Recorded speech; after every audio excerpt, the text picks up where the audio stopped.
Сәлем қыздар, менің арнама қош келдіңіздер. Бүгін сіздерге әсіп дайындау әдісімен бөлісетін боламын.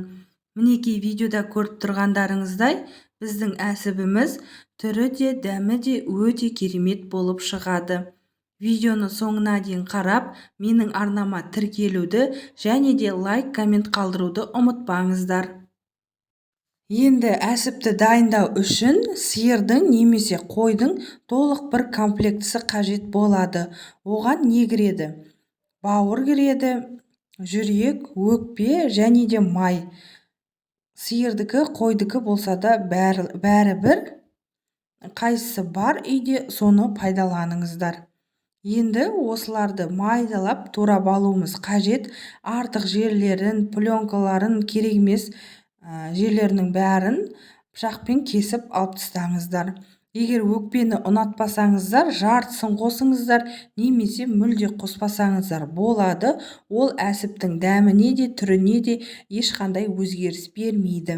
Енді барлығын өткізіп алғаннан кейін дәміне қарай дәмдеуіштер, тұз, бұрышымызды салатын боламыз.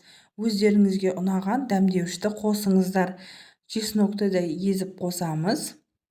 Күріш саламыз.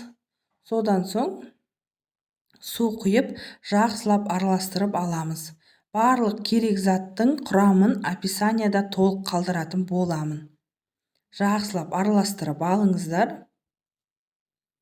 Мінекей осымен біздің салмамыз дайын.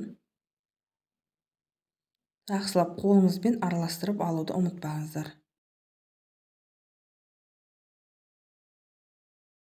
Енді бізге сиырдың ішегі қажет болады.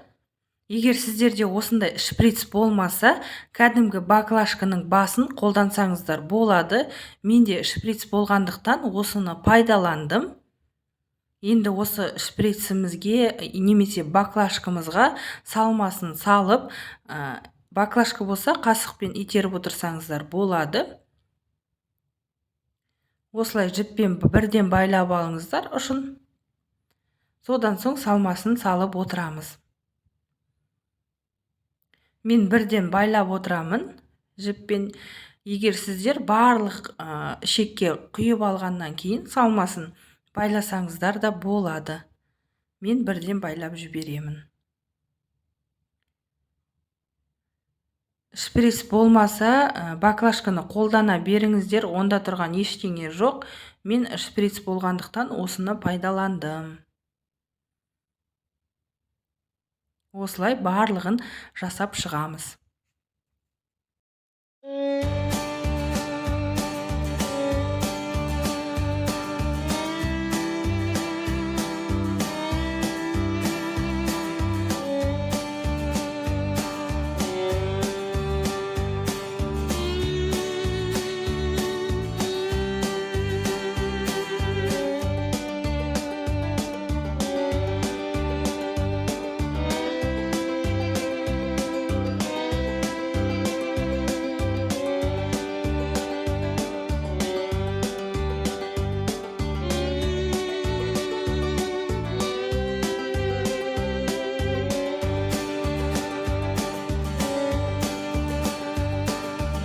Мінекей барлық салмамызды ішегімізге салып шықтық. Енді дайын болған әсіпті суда қайнататын боламыз. Суға міндетті түрде тұз қосуды ұмытпаңыздар. Қайнау уақыты 1,5 сағаттай болады.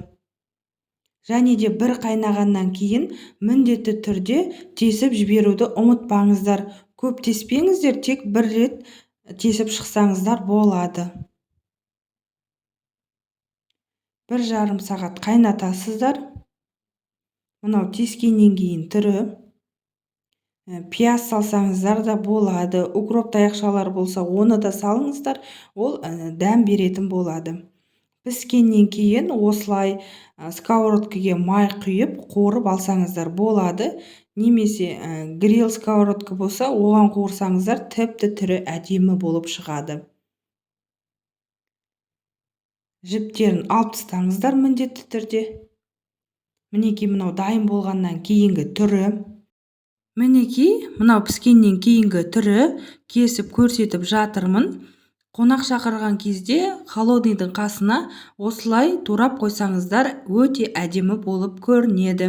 Егер менің видеомды соңына дейін қарасаңыздар, менің арнама тіркеле кетіңіздер. Сіздермен бірге болған салтанат, назарларыңызға рахмет.